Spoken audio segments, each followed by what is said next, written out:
Right, morning all, welcome. Glad you could join us this morning. Well, I hope you're there. I'm not too sure. I perceive that you might be, but some of us have disappeared. So yeah, I'm not too sure what's real and what's not real this morning. So Lee, let's take it over to you to find out. Brilliant start, Ivan. Thank you. That's really made my day. Yes, so today, for those of you who weren't with us yesterday, we have been following this path of influence. So started questioning, what is influence? And then we looked at what is coming at us that is influencing us, specifically social media.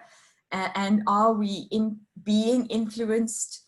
And how are we influencing? How influential is social media as a platform? And out of that, we we looked at this question of perception. What is this is where this Ivan's playing old queen. What is fantasy? What is reality? And so the question is around perception, truth, reality. Are they the same? Is perception reality? And I wanted to tell a story, and I'm not sure if I've told it before. It's one that I've used certainly in my blogs. It comes from one of Jim Collins's books. If you don't know Jim Collins, he's a researcher into how businesses work, what makes businesses succeed, and what makes businesses fail. And he's done extensive, he and his team, extensive research over years. And so his books, Built to Last, How the Mighty Fall, those are some of his books. And he tells the story in there of what he calls the Stockdale principle. And it's named after a captain, I think, in the US Army who was a Vietnam prisoner of war. And he, as a prisoner of war, he said, well, he was in this awful situation for 7 years. And when asked, how did he survive when so many others hadn't? And he said, you have to find the right balance of reality and hope. You have to accept the reality that you are there and no one's coming to rescue you. And that you don't know when it will end. But you have to, so day by day, you need to work through the reality and live with the reality and manage it. He said, because the guys that came in early, and they would say, okay, we're going to be rescued by Christmas. And they would hold on with this hope that they would get rescued within maybe even if it's the end of the year, that's by Christmas we'll be out. And Christmas would come and go, and they weren't rescued. And when that happened, they lost hope, and they died. They died of depression, and they just gave up. But he said, if you have no hope, you also die. Because if this is your reality forever, you cannot survive. And he saw people lose hope to the point that they also gave up and died. And so you have to have enough hope that there will be an end, and it will be good, and it will work out. And so it's this, I don't know if this helps in terms of perception, reality, how you make, because when we say perception is reality, it's not a Pollyanna fantasy world. it is still with the idea that you need to embrace reality. But there is something more when you allow your mind and your thoughts to also see the positive and the good and the possibilities and the opportunities and the hope, that it directs you in a new direction that is positive and good. So that's my intro to the morning. I'd love to hear your thinking around this. Great, thanks, Lisa. I'm just going to take off my rose-tinted glasses and work out whether the 4-minute mile is a barrier or not, and the 2-hour marathon, and all of those sorts of good things. So, yeah, right. Let's see who's got their rose-tinted glasses on this morning. So, who shall we pick on first this morning? I think it has to be Umpulelo.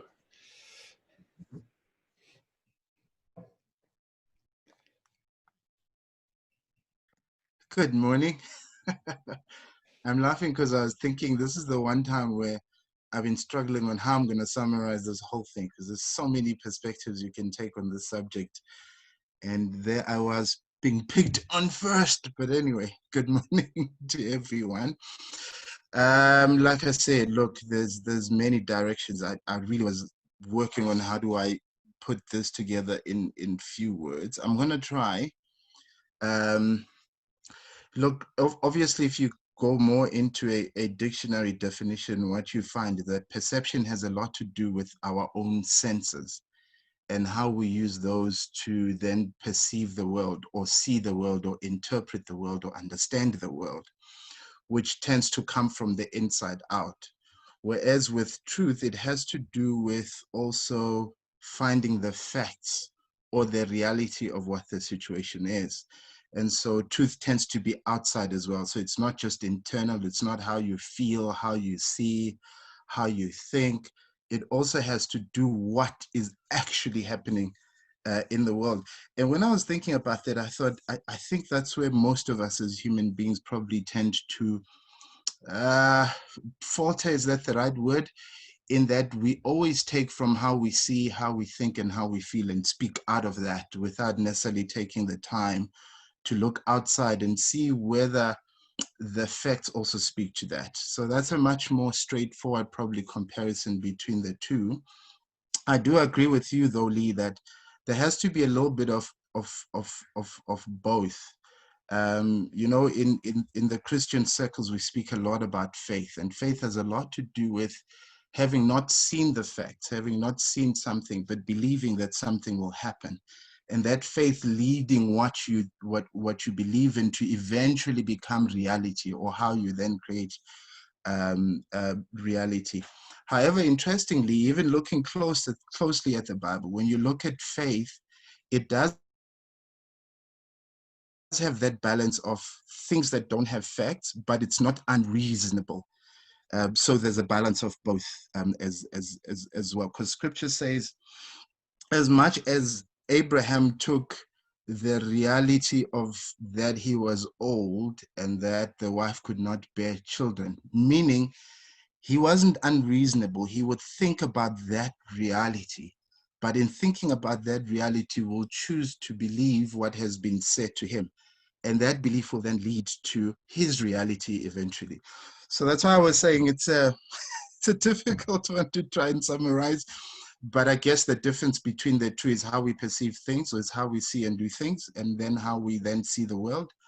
Whereas reality is then going out into the world and seeing what are the facts of what you are seeing. My goodness, I hope I've sort of summarized this big book I could write about this. I think you did very well. I'm totally confused now. So, right, let's get across to Ed next. Yeah, I'm going to take a totally different track. I've focused on reality and truth, and the fact that, do we have to have truth? Because when I was learning science, the first thing I learned was about atoms, and they were the smallest particle that made up everything. And then I learned about electrons, protons, and neutrons, which make up the atoms, which the Greek, I think the Latin for atom means undividable. but then it's dividable into 3. And then I learned about quark, which I thought was a German cheese, but it's not. It's a particle that has up and down quarks, charm quarks, strange quarks, top quarks, bottom quarks. And then I learned about other stuff, which were really things like bosons. And then there were hypothetical particles like the Higgs boson, which they then discovered. And then there were loads more particles which are still theoretical, but might be discovered. So throughout my whole scientific training, I was lied to at every stage. No one told me the truth. But did it matter? Because if I'd been told the truth to start with, I wouldn't have been able to comprehend it or cope with it. And the other thing is, I've never seen an atom. I don't need to know an atom exists. I don't need to know anything about that sort of stuff. You know, I know if I put my laptop on the table, it will stay on the table. I don't need to know anything about that sort of stuff. So if the moon is made of cheese, and I believe the moon is made of cheese, it doesn't matter. The moon will still be there every single day.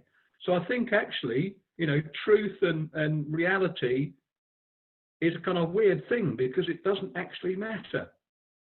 So that's my take on it. All a bit weird maybe, but I'm a scientist after all. Great, thanks, Ed. So I'm not sure whether it's quantum confusion or quantum entanglement you're talking about, but I'm certain we're going around in circles somewhere in this process. Right, let's get across to Stella next. Sure. I loved what you just said now, Ed. I actually don't, there's so many things going through my mind now. Just to come back to what Mpumelelo was saying about having faith. So I think if you have faith in a situation or an outcome, then that gives you hope. And I think people cannot live without hope. I actually is a bit dumbstruck this morning, so I'm just going to stay with that. Thanks, Stella. Well, I hope you become less dumbstruck as the morning goes on, but I have my doubts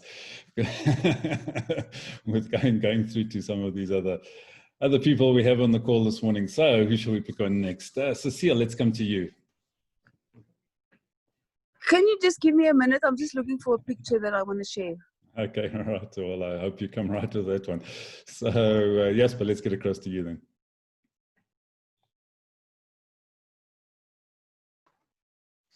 I think, morning. I like that comment Donovan put in the chat that the difference between fact and truth.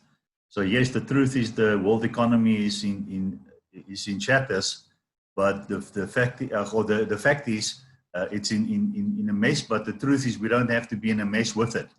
But to get out of that mess, you have to have imagination. So you have to in the same circumstances, take a different perception. And that's where Trevor liked to play the, what is the possibility game, to say what is possible and start connecting theoretical dots that are not there yet, but we are now, in hindsight, already got proof of, for instance, the trade fair that started from nothing, from a discussion. So I think I'm also reminded of a movie that I saw way back. I think it's the Marigold Hotel of this hotel in India, and then this guy with his dream, and they basically con people in coming to stay there, and everything breaks down, and then he's got this very irate English couple that are very complaining about all the things that are not working, and then he has the saying, and I hope I say it right, but madam, don't worry.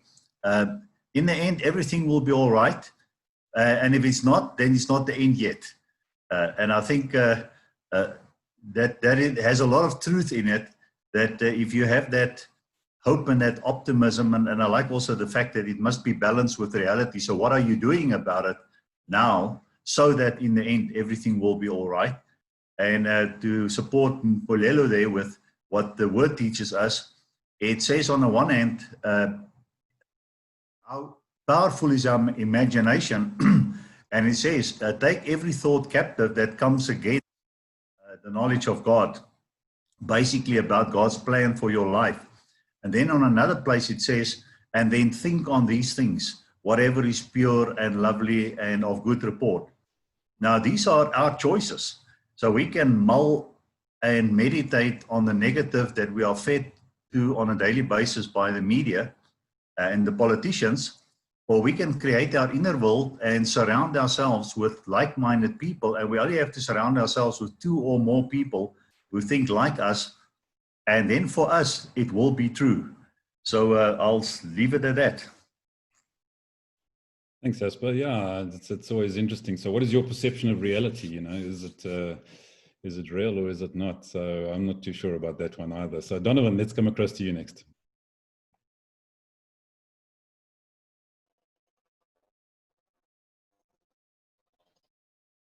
Morning, everyone. Thinking, my contribution is very simple, is that the truth is much bigger than the facts. So we just need to bear that in mind and not be overpowered by the facts. We just need to be guided by the truth. So we need to take each situation on its own and try and find the truth in whatever we see or we perceive. Thank you. Thanks, Donovan. Nazipa, let's get across to you next.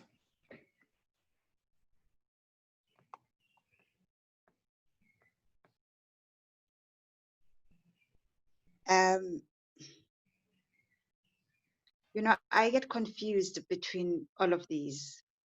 And I've heard people say that, you know, one person's truth is another person's lie. I think it depends. You know, I'm from the school of thought that says we see things as we are. And so that tells me that my truth might not necessarily be your truth. Where work is concerned, you know, when you deal with customers, for example, I always say that with customers, it doesn't matter whether it's true or whether it's a fact. It's based on what they perceive.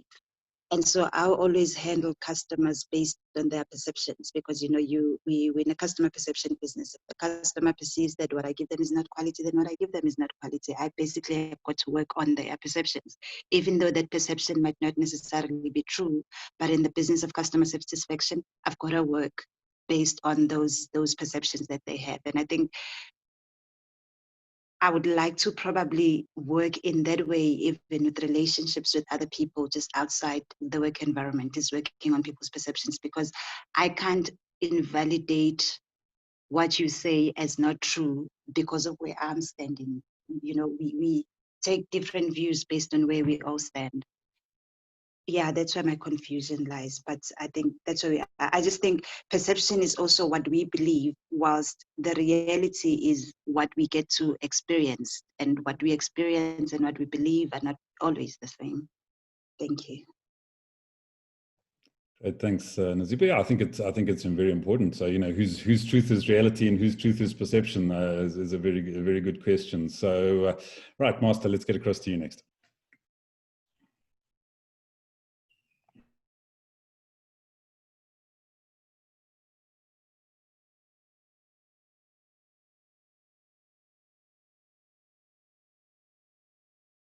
Master, your mic is muted.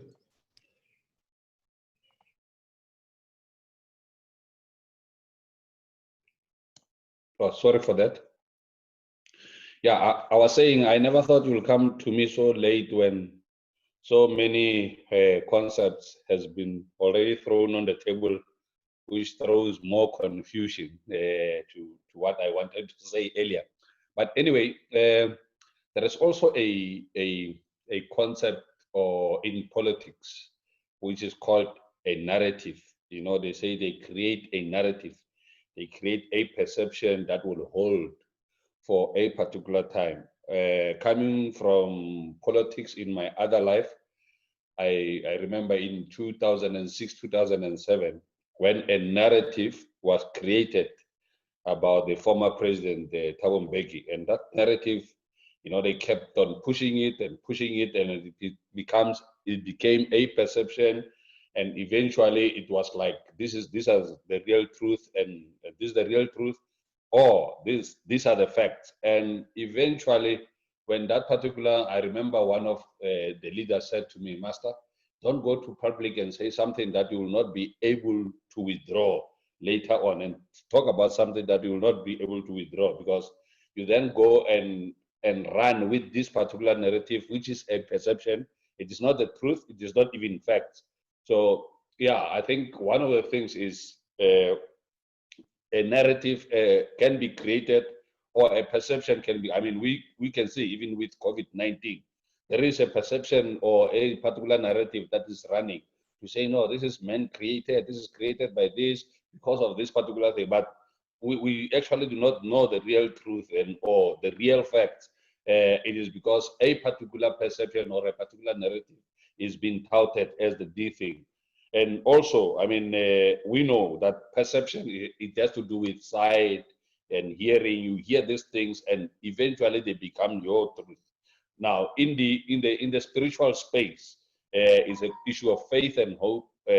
Faith is things that we, you know, that we do not see, but things that we hope for, and that is what keeps those that believe for a long time. I mean, whatever is pure, whatever is good, think about those things. So create that narrative in you so that it becomes a reality.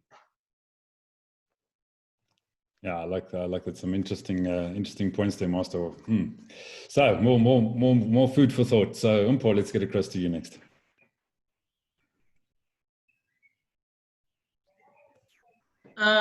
Good morning, everyone. Always good to be back. Wow. Okay. So this topic is touching me in the feels because I'm in the business of untruths and perceptions. And this has been a struggle for a very long time. You know, if only I didn't love money so much, I would have a better life. So we call it insights, right? But essentially it's vulnerabilities, insecurities. That's what clients want from us. What are consumers' vulnerabilities? What are their insecurities? And then plug in a product to solve those vulnerabilities and insecurities. So simple example, I'm a great mom because I use this bar of soap, because this bar of soap is going to kill all the germs and my child is going to be healthy and strong, and what a fabulous mother I am. So meaning all those other mothers that don't use this bar of soap are crap moms, right? That's how we roll. And there was one incident that really hit me hard. I was going home to my mom's, and we had done a really phenomenal campaign for an alcohol brand. And just before the street to my mom's house, there's this massive billboard, and there was this campaign. And underneath that billboard was a man who was lying there, must have been drunk from the night before, unconscious. And I actually parked my car and I looked at this person and I said, my job is to create the perception that alcohol is glamorous and it's fabulous. And if you drink this particular brand, you are superior and you are successful. And here's my community, and this is what it looks like. There are fathers, mothers, brothers, sisters lying in the streets. And that's my contribution. So truth, perception, I don't always tell the truth, because that billboard reminded me that I don't always tell the truth. It reminded me that we may have all the fancy words to describe what we do. We use perception to manipulate people into buying things that they don't need, creating further insecurities about themselves, physically, mentally, as parents, as you know, that's what we do. Yeah, so that's why I'm saying that this topic has really touched me in the fields. I mean, this is something that I've been going through for a long time, but that's my view on truth and perception. Well, thanks, Sampo. I think you brought it right back down out of the quantum entanglement to something very simple, very straightforward, and very real. I think so. Really like that. So thank you. Right, Cecile, have you found your pictures?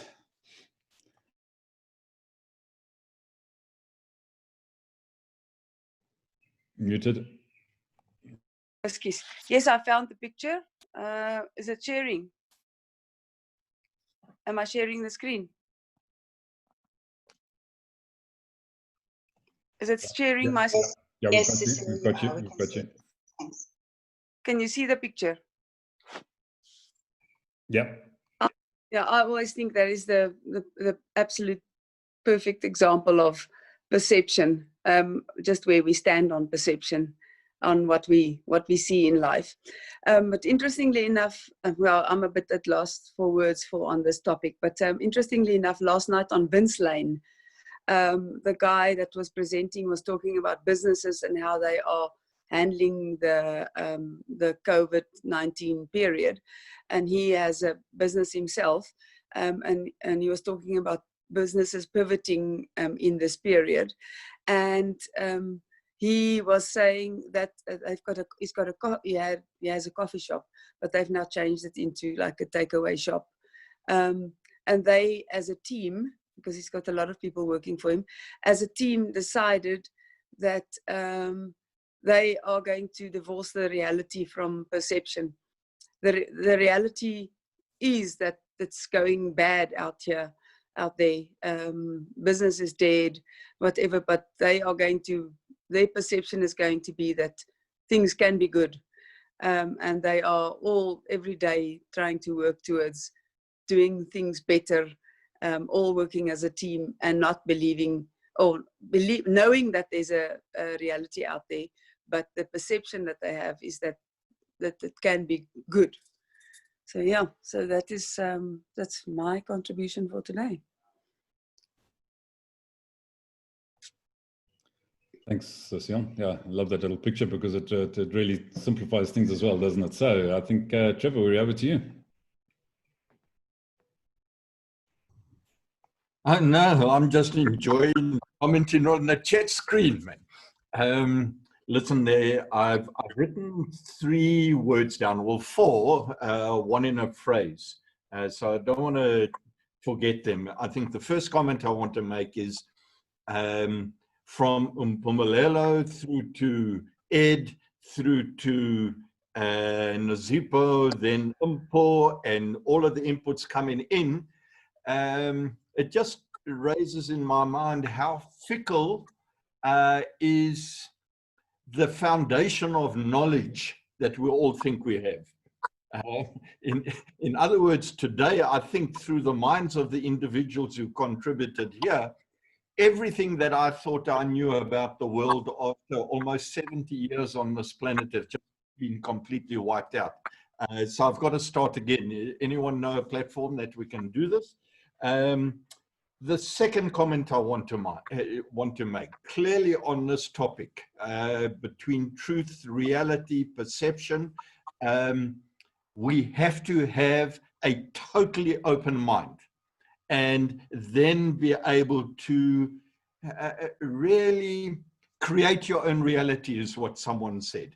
And if you can create your own reality, then what is reality and what is truth? So you can see my mind, I'm easily befuddled. That's why it took me so long to get out of matric.